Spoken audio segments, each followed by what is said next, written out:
안녕하세요. 엘렉트로캠입니다. 또 댓글에서 또 이런 딥시크, 지금 주식이든 기술이든 정말로 많은 사람들한테 여기 미국에서도 엄청나게 핫한데, 이것에 대한 분석이나 이런 거를 또 부탁을 하셔서 또 영상을 이렇게 만들게 됐습니다. 시작하기에 앞서 박성재님, 너무 감사드립니다. 이렇게 응원해 주시는 박성재님 같은 분들 때문에 제가 계속 이렇게 만들지 않나 싶습니다. 다시 한번 감사드리고 새해 복 많이 받으셨으면 좋겠습니다. 이제 한국도 설날이죠. 루너 이어로. 여기서는 이걸 또 차이니즈 뉴 이어라고 얘기하는 사람들도 있고 약간의 그런 논쟁도 있고, 근데 음력 설을 세는 나라가 제가 알기로는 두 나라밖에 없어서, 그렇죠? 그래도 중립적으로 루너 이어로 요즘은 이렇게 많이 부르는 운동, 특히 한국인들을 통해서 많이 먹히는 것 같고, 또 K컬처의 위력, 미키마우스나 이런 캐릭터들이 한복을 입는다든지, 참 그런 새삼 국력의 힘이라든지 그 문화의 힘을 좀 다시 한번 느낍니다. 다시 한번 모두 새해 복 많이 받으셨으면 좋겠습니다. 이제 중국 기업이, 그것도 AI 기업이 아니라 이게 투자 기업인데, 사이드로 한 프로젝트에서 이렇게 또 시장에 엄청난 여파를 만들어내는 모델을 또, 그러니까 챗봇을 만들어낸 거죠. 그런데 이미 다른 분들이 뭐 유튜브에서 너무 빨리 그걸 다 분석해 주셔서 대체적으로 다 맞는 얘기입니다. 다 맞는 얘기고, 제가 아마 좀 더 도움을 드릴 거는 이런 배경이라든지 그런 쪽에 더 집중해 보는 게 어떨까라는 생각이 들었습니다. 그래도 간략하게 이야기를 조금, 기술적인 얘기를 조금 해보면은 모델 에피션시 오티마이제이션이라든지, 그러니까 파라미터 에피션시라든지 디스틸레이션, 결국 모델 쪼개기죠. 그리고 레버리징 프리트레인 모델, 그러니까 이미 트레이딩 된 모델에다가 파인 튜닝을 가하는 거죠. 계속 내가 원하는 방향으로, 그러니까 쪼갤 수 있는 대로 다 쪼개는 거고요. 특히 지금 이 챗GPT랑 얘기하면서 그런 얘기는 비슷하게 나왔는데, 정확히는 얘기가 꼬집진 않았는데, 가장 중요한 거는 결국 reinforced입니다. 그러니까 강화 학습이죠. 예를 들면은 이제 알파고를 예상하실 수 있는데요. 옛날에 이제 바둑, 옛날도 아니죠. 근데 그것도 시간이 꽤 됐네요. 이제 정말 유명하신 이세돌 프로님과 이제 대결을 해서 알파고가 이제 압승을 거뒀는데, 그때 엄청난 데이터와 엄청난 기보를 트레이닝했고, 그때 당시 엄청나게 컴퓨테이션 소스를 때려 박았습니다. 그런데 점점 이제 알파고 뭐 제로라든지 점점 리엔포스드 모델을 강화시키니까 지금 기보 없이 스스로 학습해가지고 엄청난 모델을 만들어내는, 그래서 사실은 그 바둑 프로그램이 웬만한 고성능 랩탑 안에서 다 이제 됩니다. 그 정도로 가벼워진 거죠. 그러니까 옛날하고 참 달라진 거죠. 그러니까 이런 reinforced 모델이 이미 이런 예가 없었던 게 아니고, 데이터 트레이닝이 아니라 자가 학습, 그리고 자기 강화 학습, 인센티브를 줘서. 근데 이런 게 가능한 이유는 바둑이라는 게임에 노이즈가 없기 때문이죠. 정말 깔끔한. 그래서 이미 게임 업계에선 이런 reinforced 모델의 강력함, 별 데이터도 안 모아도 거기서는 딱딱 떨어지니까요. 그 무서움이 이미 옛날부터 입증이 됐는데, 이제 챗봇은 그렇지가 않죠. 정말 다양한 데이터와 사람과의 대화라는 거는 변수가 이미지가 아니더라도 극상이니까요. 근데 다들 그렇게 생각을 했는데, 그럼에도 불구하고 여러 가지 기법을 이렇게 하면은, 그쵸, 그러면서 이제 지금 이제 게임과 같은 잘 정제된, 중국이니까 데이터를 넣었을 거란 추정이 있습니다. 그렇게 넣으면은 이렇게 좋은 또 챗봇이 나온다라는 거. 그리고 시장에 이런 파급 효과를 줬던 거는 별로 돈이 안 들었다라는 거죠. 자, 이런 기법들은 사실 뭐 이미 엣지력에 잘 알려진 겁니다. 왜 그러냐면요, 학계에서, 특히 미국 학계에서도 이런 움직임이 굉장히 많았고요. 이미 AI나 퀀텀 컴퓨터는요, 학계보다 회사가 월등히 잘합니다. 일단 연봉 자체가 다르고요. 당연히 뭐 학계에서 아무리 좋은 대학 교수라도 돈을 많이 받기가, 그리고 연구비에서 인센티브를 뗀다 하더라도 여기 주식 주는 거에 비하면 뭐 너무 작죠. 그러니까 인재면 인재, 그리고 돈이면 돈, 리소스. 학계에서 정말 좋은 컨셉이나 이런 게 나와도 아무래도 이게 논문으로서 임팩트를 가지려면은 그래도 좀 쓸만하게, 그러면 데이터도 많이 트레이닝 해야 된다라든지, 결국 같은 컨셉이면은 리소스가 더 많은 사람이 더 강력한 성과를 낼 거 아니겠습니까?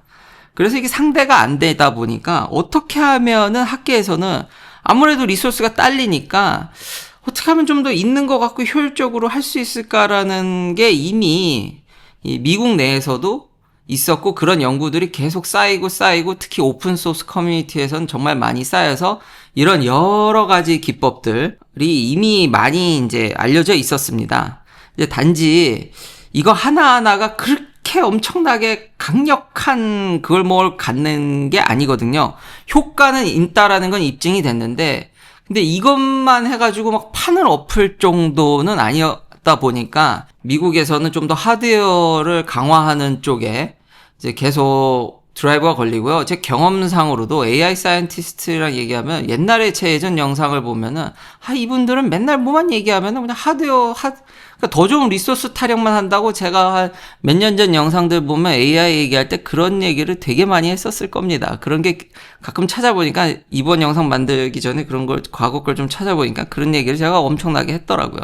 결국 그 트렌드가 지금도 이어져 왔던 거죠. 근데 이제 정부까지 나서니까 저도 뭐 그런 트렌드인가, 거기에도 웨이트 밸류를 주다 보니까 이제 그런 얘기를 좀 덜 하게 됐는데, 이번에 이제 업계에 경종을 준 거는 사실입니다. 그러니까 결국 이런 테크닉을 다 때려봤고, 그리고 예전에도 잠깐 얘기했지만 컬래버레이션이라든지, 그러니까 다른 이런 GPU를 많이 가진 중국의 제재가 너무 가해지니까 똑같이 학계랑 비슷한 상황으로 별 리소스가 없다 보니까 똑똑한 중국에, 그리고 사람들이 여전히 많고, 그리고 높은 데이터 퀄리티, 뭐 프라이버시나 이런 게 없으니까요, 더 할 수도 있었을 테고, 그러니까 익히 알려진 모든 거를 엔지니어링적으로 다 하면은 돈을 더 적게 내고도, 리소스를 더 적게 내고도 충분히 지금 최상위 모델과 견줄 만한 것들이 된다는 거 아니겠습니까?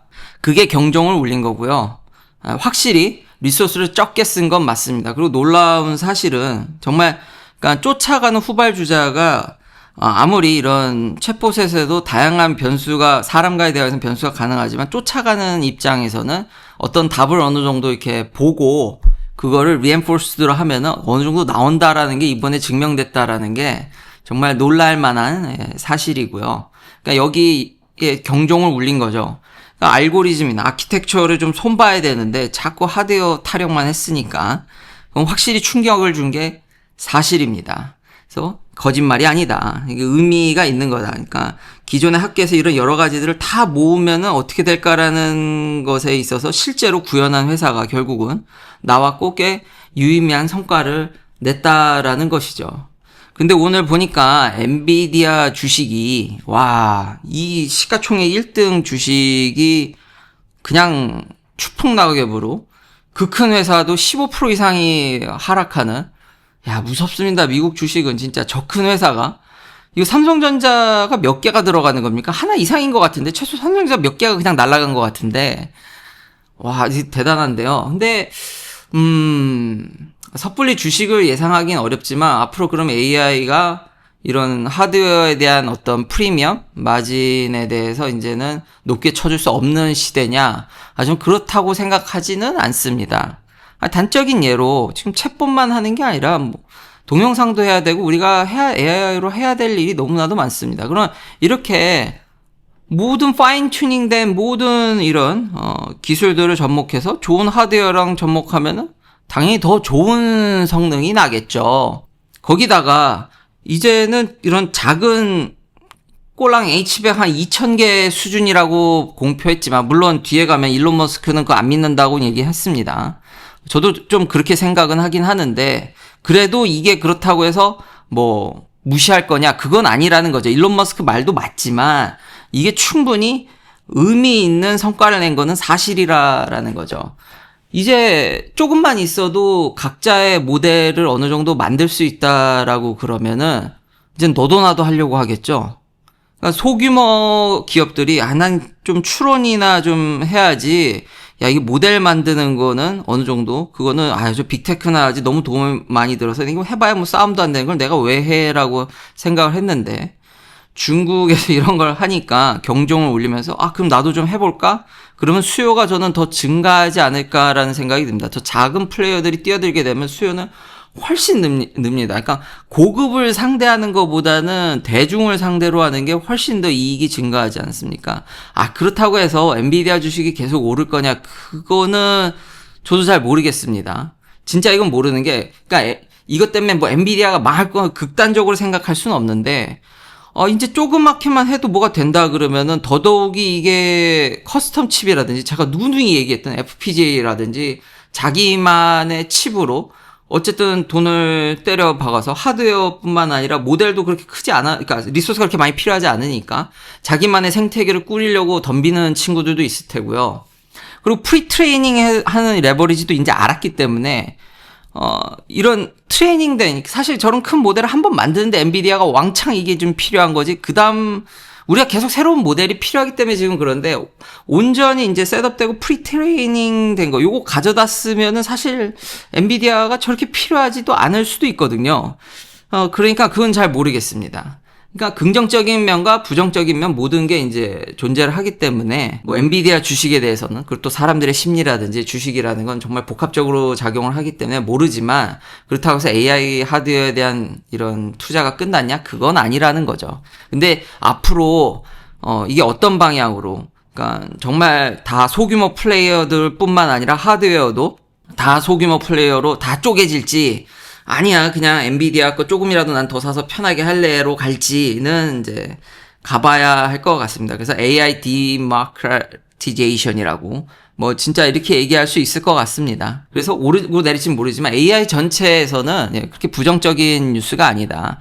한 번쯤은 이렇게 좀 경종을 받아야죠. 좀 이런 아키텍처라든지 알고리즘에 대해서 좀 더 타이트하게 여러 가지 기법들이 이미 쌓이고 쌓였는데 이것을 제대로 적용하지 않은 좀 그래도 반성을 해야 되지 않을까. 물론 나름 이해는 되지만 여기는 워낙 규제나 이런 게 많으니까요. 그리고 일론 머스크는 그리고 한 5만 개쯤 샀다라는 얘기가 있죠. 저 딥시크 뒤에. 그러니까 근데 그걸 이제 밝힐 수 없는 거죠. 중국 입장에서 그걸 밝혔다가는 지금 제재를 받는 상황에서 엄청 두들겨 맞을 수 있으니까 오히려 또 화끈하게 임팩트 있게 별로 안 썼다라고 얘기했을 수도 충분히 추정해 볼 수 있습니다. 일론 머스크는 그래서 그걸 뭐 믿진 않고요. 또 하나 그 프라이버시를 보면요. 이거 서버가 중국에 있습니다. 물론 이제 챗GPT 상위 모델과 정말 비견할 수 있을 정도로 성능을 내지만 너무 귀중한 정보를 안 쓰는 게 낫지 않을까. 그리고 중국에서는 이런 부분, 데이터 프라이버시에 있어서 정말 리스트릭션이 낮기 때문에 참 규제 철폐가 발전에 있어서는 참 도움이 많이 된다는 걸 다시 한번 깨달았고, 근데 또 개인의 프라이버시도 지켜야 되니까 참 그게 어려운 것 같습니다.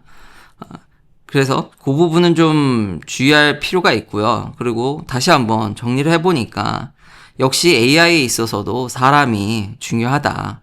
정말 일종의 뭐랄까 자원 부국이 기술 발전이 안 되는 것과 비슷한 현상. 그러니까 미국은 너무 배가 부른 거죠.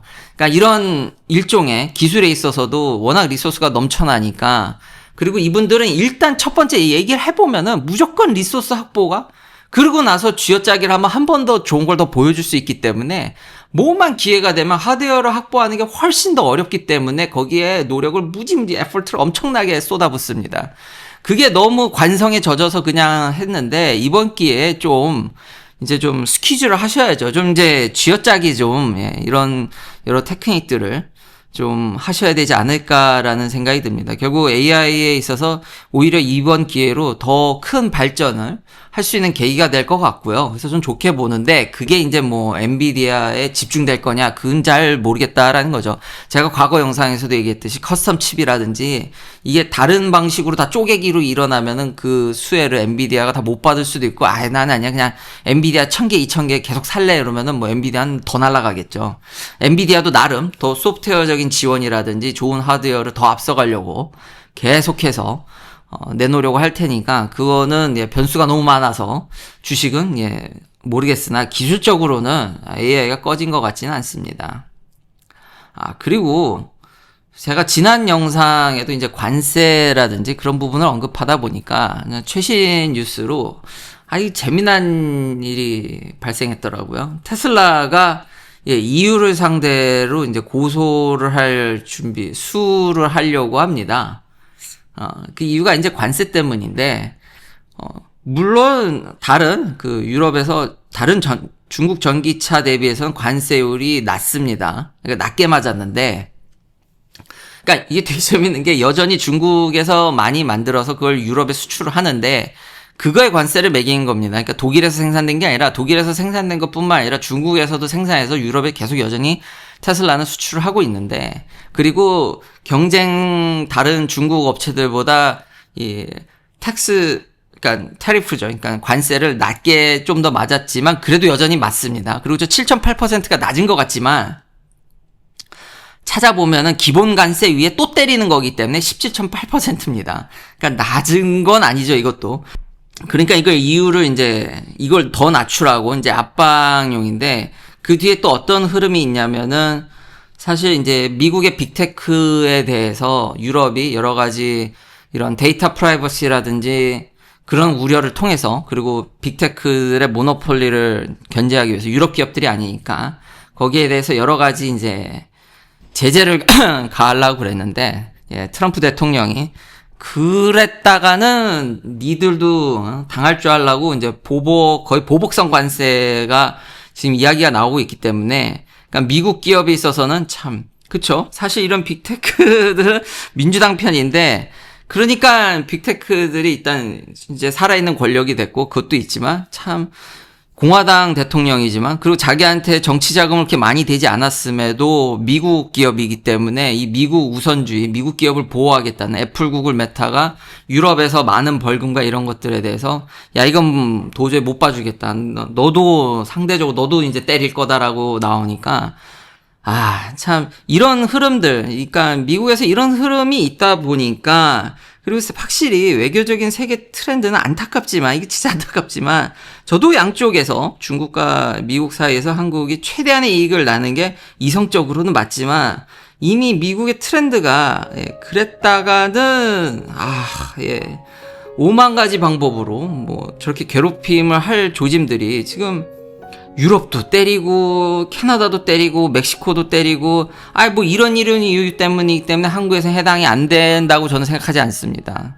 결국은 돈 문제고, 미국 우선주의로 하고 있기 때문에, 요럴 때는 좀, 몸을 사리는 편에서, 그래서 이미 세계적 트렌드가 결국은, 그런 중간에서 외교하기는 굉장히 어렵기 때문에, 또 한번, 또 이런 이야기를 꺼냈습니다. 긴 영상 시청해주셔서 감사합니다. 다음도 테슬라 관련 이야기들로 찾아뵙겠습니다.